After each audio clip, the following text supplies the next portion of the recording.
Era il 14 luglio del 1902 quando, come riportano le cronache del tempo, crollò il campanile di San Marco, simbolo in tutto il mondo di Venezia.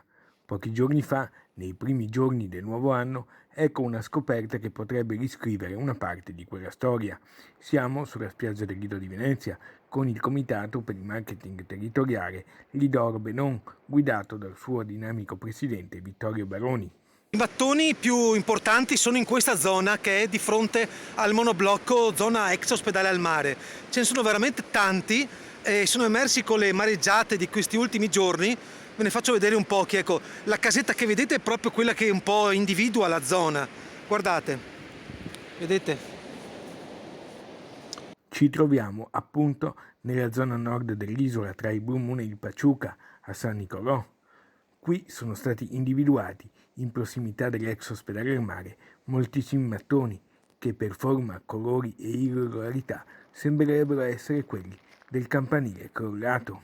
È probabile che una gran parte di questi siano i mattoni dell'ex campanile di San Marco.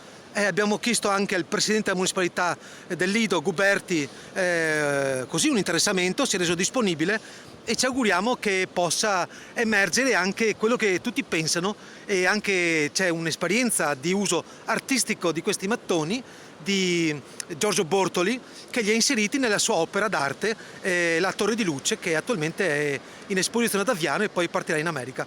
Ci ha confermato proprio Bortoli, anche Riccardo Loit Rigoni nel suo romanzo. A distanza di quasi 119 anni dal crollo, questa pagina di storia torna dunque a far parlare di sé.